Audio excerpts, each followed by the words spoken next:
This episode of The Energy Show is proudly sponsored by Sunlight and Power, the Bay Area's leading commercial and residential solar contractor. SLP has been designing and installing photovoltaic, battery backup, and solar thermal solutions since 1976. Help fight climate change. Go solar with Sunlight and Power today. So, you want to save the world with clean energy? Make money doing it? Confused about the economic and technical realities of residential and commercial solar, batteries, heat pumps, EVs? Want the real-world scoop on new energy technologies, not manufacturer hype? Then tune in to the Weekly Energy Show, hosted by Barry Cinnamon. Insights from Barry's 40-plus years in the solar and energy industry will help you understand the future ways we'll generate and consume energy. And now, here's Barry.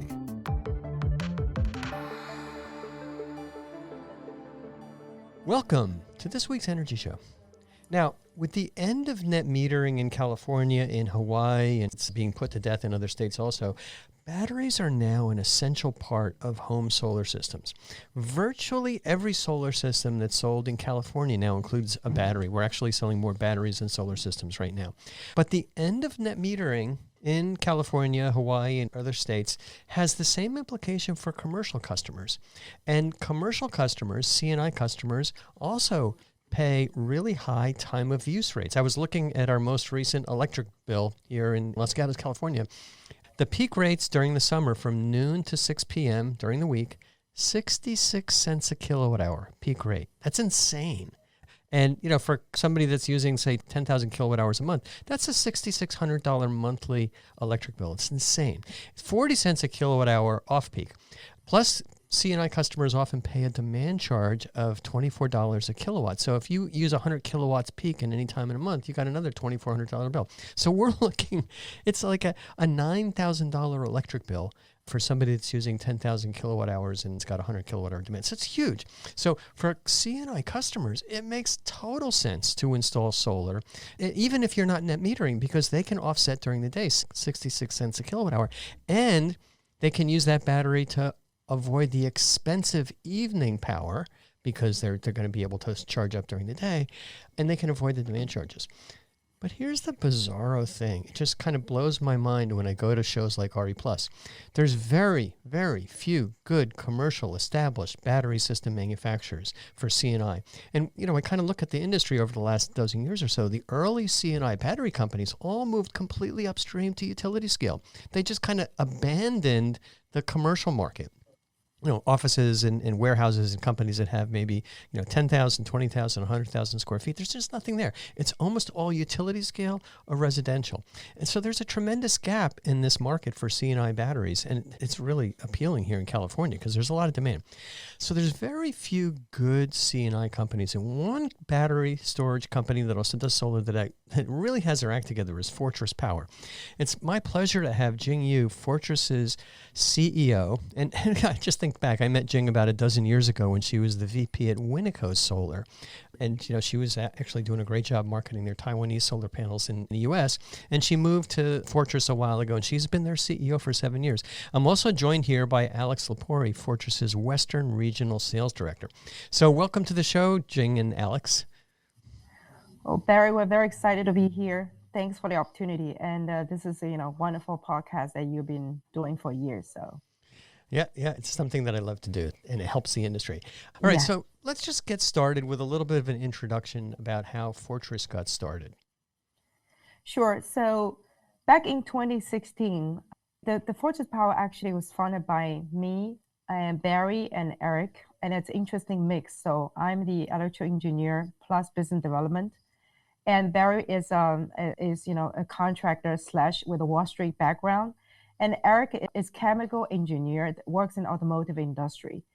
And we were approached by Barry approached by SEPTA, Southeastern Pennsylvania Transit Authority, was looking for a battery backup because they get tired of the local utility PECO keeping disconnect the power and it disrupt the train schedule. So they approached the Barry Moore and built a battery backup system. And the Barry Moore he is, EPC, he does a lot of system, but he doesn't know what chemistry, what technology to go. So he approached me And me and Eric actually come up with a battery, a 5 kWh lithium iron phosphate battery, and works with the Schneider, the 48 volts inverter together, and creates like a battery backup system for SEPTA. And then the idea came, if this works for transit authority, it should also work for off-grid or homes that are looking for backup power. So I start calling some of my solar customers actually in the Northeast, in the Amish community and in Vermont, and they embraced it. And then they used it, they like it. And in 2017, we started really commercialize that, the small 48 volts lithium iron phosphate battery, and grow to now we offer a full turnkey solution for both residential, commercial with a smart EMS, a microgrid controller embedded. You mentioned the Amish community. That's a pretty big jump from a horse-drawn carriage to a battery backup system. It's a little puzzling. Yeah. Well, the nature works the same, right? Is people looking for resiliency. Years ago, resiliency. And there's still a lot of clients looking for resiliency. Now, California market, obviously, beyond resiliency, there's also a strong need of cut the electricity cost. That makes sense. Yeah. So you're located in the Pennsylvania area. Where Yes. are your products manufactured? You can talk about it by segment also. Yes, so for our residential product and commercial, currently primarily are made in Asia, China and Southeast Asia.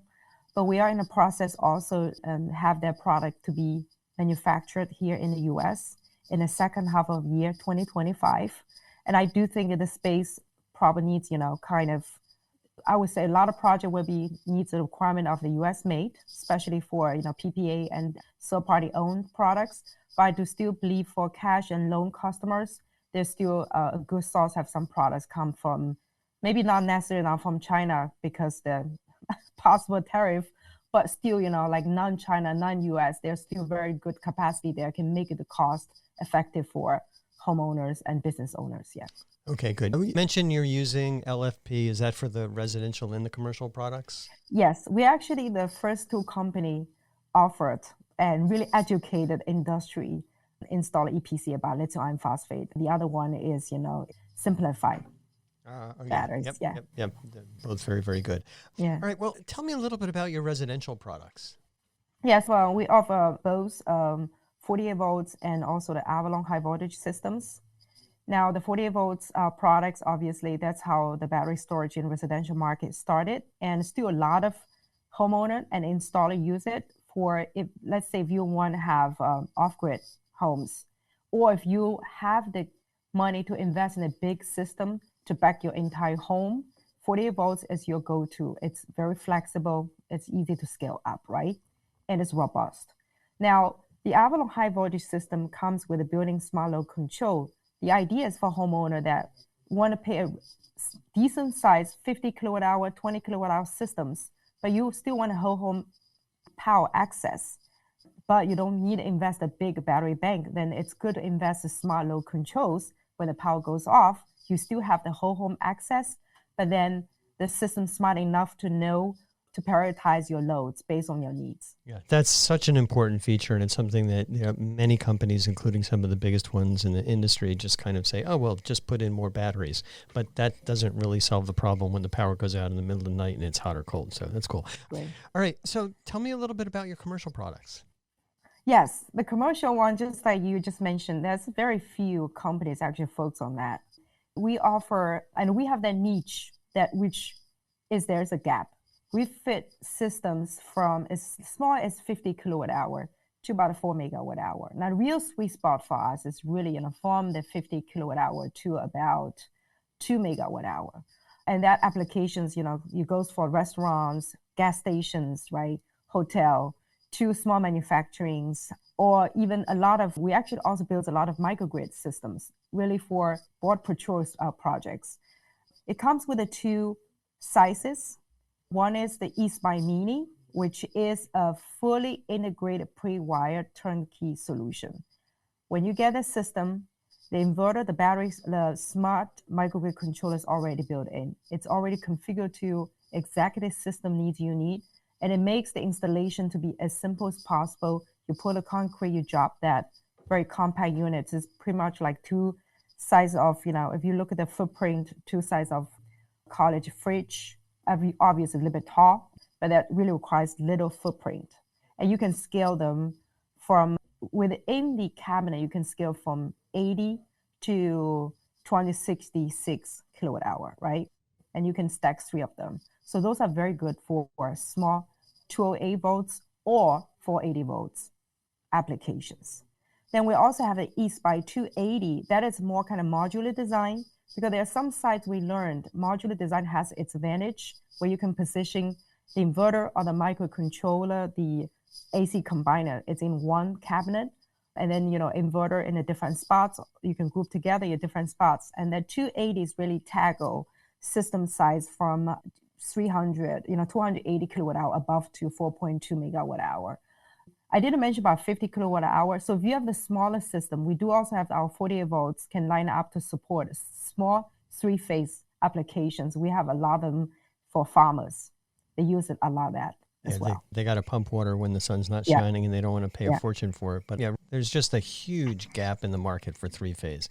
I'm really glad you guys are doing that. Well, in addition to saving money on having backup power and saving money on your electricity, how does your system handle the demand charges? You mentioned that there's a site controller. How does that integrate with the system? Yes. So our system comes with a Keystone EMS controller. It's basically a Raspberry computer with all the software wrote in. And the beauty of the Keystone EMS controller is, for instance, for demand charge, right?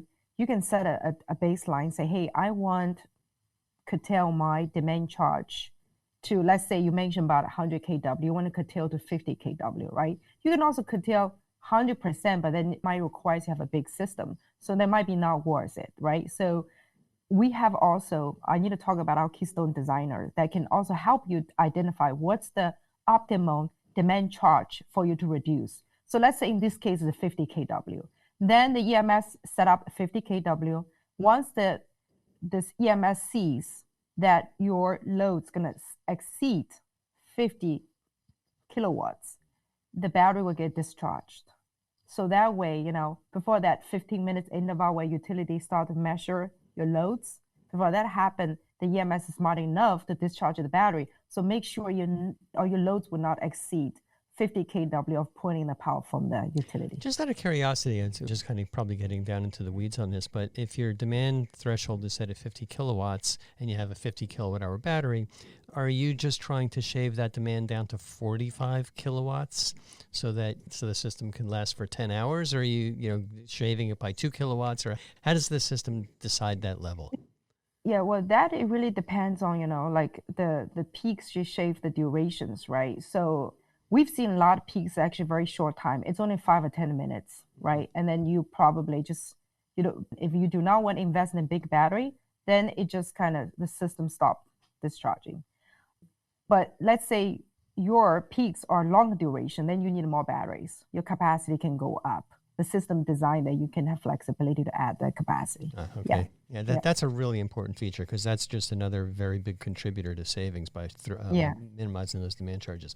What's the backup power capacity of your system? Because here in California, we've got a lot of blackouts, and there's a lot of commercial customers, whether they're hotels, service stations, whatever. They just, they need to be processing transactions, car dealerships, and they're really looking for that backup capacity. Yeah. What can you do in that realm? So we can cover from 30 kilowatts to 625 kilowatts AC output continuously of the backup power. And then depends on the duration of the backup power you want to run, then you just add a battery capacity to that. Yeah, okay. All right. Well, with all the changes in the solar industry, and you've been through the ups and downs, and we're seeing some of those fun ups and downs in the battery industry, although the solar coaster sounds better than the battery coaster, but we're getting both at the same time. Yeah. Talk to me about how customers can be assured that Fortress has that they're going to be around and the products are really solid. What's your bankability story? Yeah, so we do have the product bankability on across our product line. As a matter of fact, we are actually Sunnova's go-to battery storage for their C&I lease, PPA, or loan products they offer. We actually participate in very large RFP with them in the past couple of months, and hopefully now we need to see because it's a DOE project. It's 325 million project. So now we need to see how that goes. Yes, we do have full bankability study and work with numerous PPA or lease providers. Better hurry on that study. You tell me about it. Okay. All right. Well, pretty much all of our customers here at Cinnamon Energy Systems have solar. How does your system work with existing commercial solar or putting in a new commercial solar system at the same time they're putting in battery storage system? Yeah. Well, these days, the technology is so advanced, right? You can actually do both. On both residential, commercial, we can do AC and DC coupling, AC or DC coupling. Now, how that works, let's say in DC coupling, which is new systems, that's easy. For instance, the eSpy Mini do have the DC-DC charger module.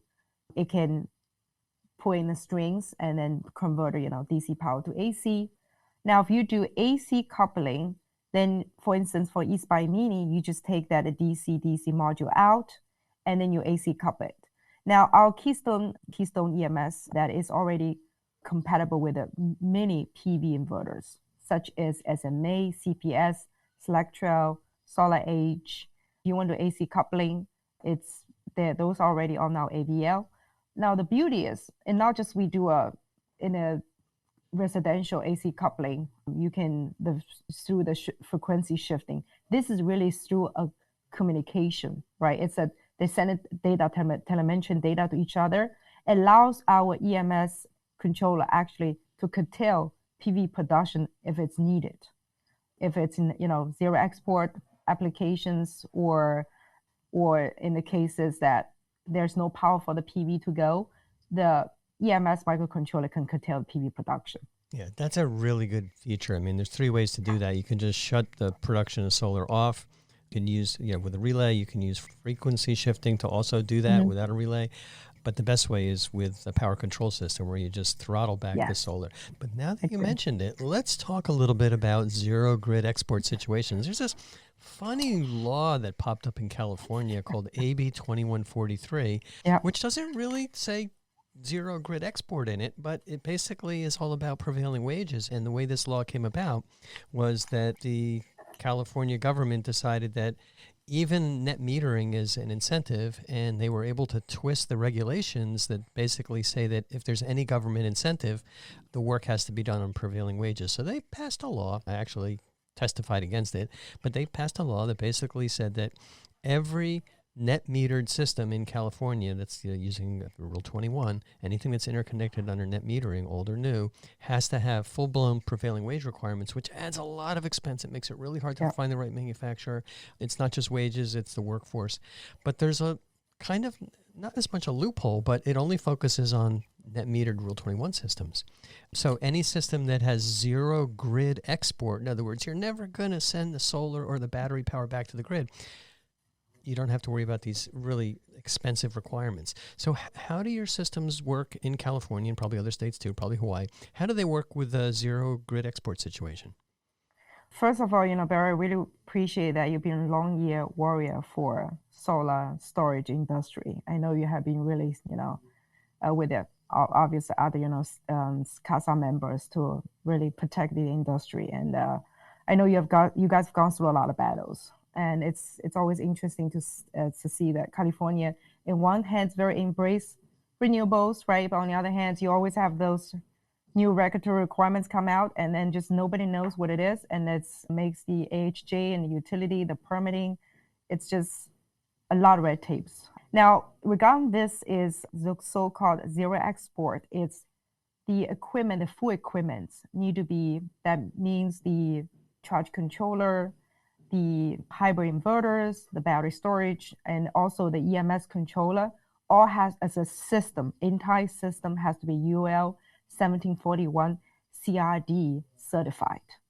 So what that means is that when the certification is going through, basically test that the battery storage system have in a timely manner to discharge, not discharge, like timely manner, be able not to export when the grid basic tell you I'm at a full capacity, stop, export to me. We have very short time window basically to stop exporting. Yeah, I think it basically says that you must not export to the grid within 2 seconds after it looks like you're going That's to right. be producing more on site than the building's going to Yeah. be using. So you got that 2 second window. Well, so with that in effect, what message do you have for commercial California solar and storage installers, and how could the Fortress system help them? Well, I really want to talk about, like the full cycle approach that we take. So, because I know a lot of, companies are getting to commercial and really identify the huge opportunity that we're having with commercial clients. And due to the high demand charge, high time of use rates.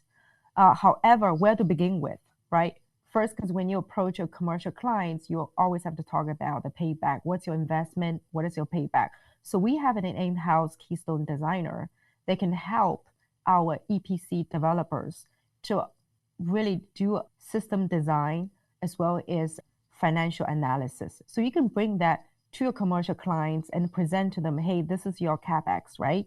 And this is your saving, monthly saving, and that's your aggregated savings throughout the entire lifetime of the systems. And that really helps our EPC and developer start that pitch. Why battery storage makes sense? That's step one. And second is we talk about the permitting, right? Have a fully certified equipment. I'm talking about certified means also has to be approved by the utilities and to have fully certified equipment and with a standard permitting package ready for you to submit as an EPC developer. That's very crucial because otherwise the permitting can hold for 6 months, years, right? You have gone through that pain. So that's another area that's very crucial that we provide that kind of support. And then have the equipment that comes with embedded EMS controller. That's very crucial to deliver those economics that you designed in the first place for the commercial customers. And last, that a lot of times the commercial clients will also, or the EPC developers also would ask us to do on-site support. So we provide that on-site support as well. So we really do a full hold hand for project development to permitting, installation, commissioning. But more important, we also have a fleet portal where you can access all the data and it give you also preventive O&M analysis as well. Sometimes we even notice that the generator for some reason run longer than it should be. And we will send that notification to the customer, hey, you might want to look into our systems. You don't want your generator run that long time. So all those information is very critical to meet your commercial customers' financial objection, but also provides them the resiliency or even energy independency. Yeah, that system sizing and analysis software is really useful. I mean, when we first started looking at the Fortress system, we're trying to use the standard tools out there, which are really good. The thing that we realized, and this applies for residential battery systems also, is every manufacturer of a complete system, those are the only ones we're really interested in, but every manufacturer has nuances, and it's very difficult to figure out how those different control strategies and capabilities impact the economics. And so, Fortress taking the step of making sure that you've got accurate system sizing and financial analytical software that will work with the rates that are in effect in the local community, super, super useful.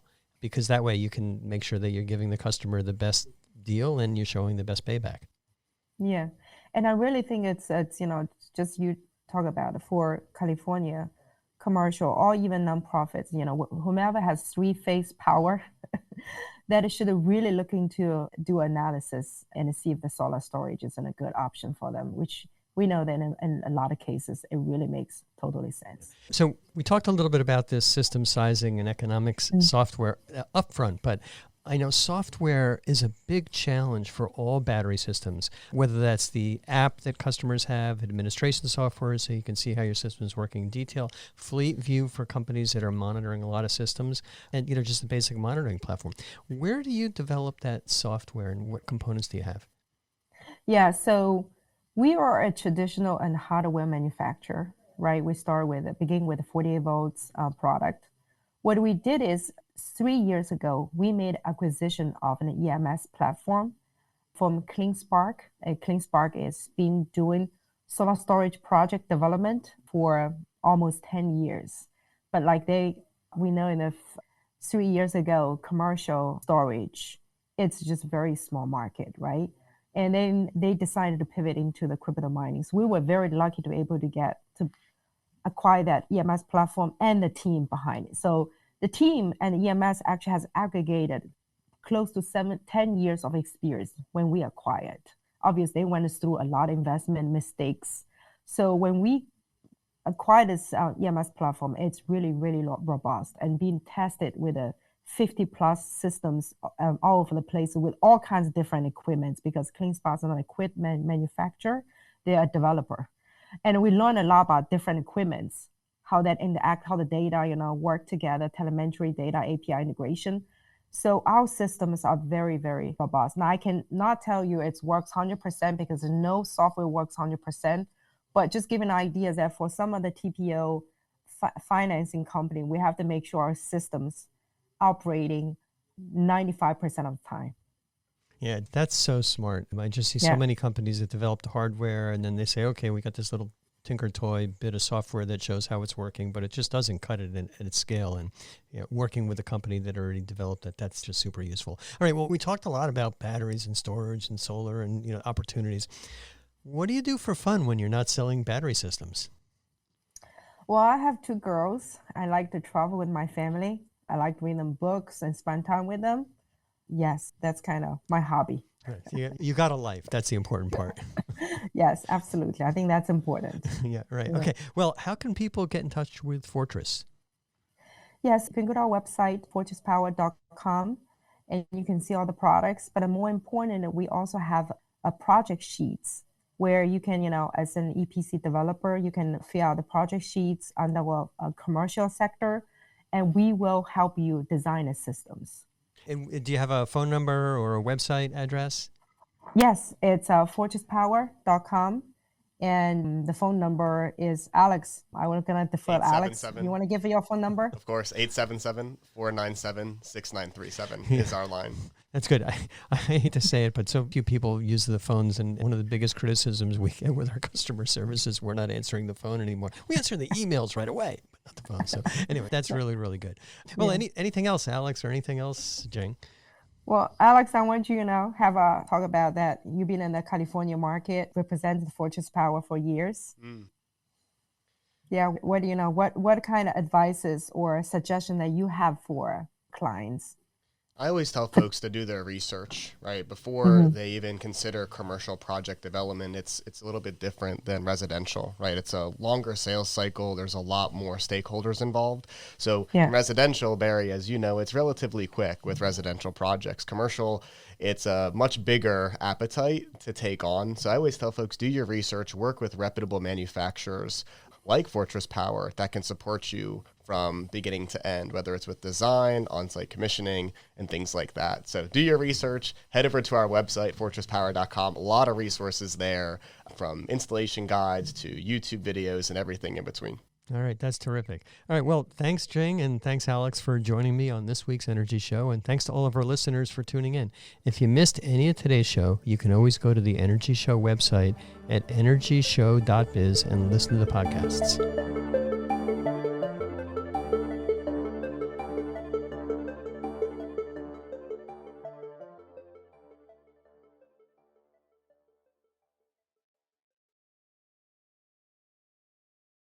This episode of The Energy Show was proudly sponsored by Sunlight and Power, the Bay Area's leading commercial and residential solar contractor. SLP has been designing and installing photovoltaic, battery backup, and solar thermal solutions since 1976. Help fight climate change. Go solar with Sunlight and Power today.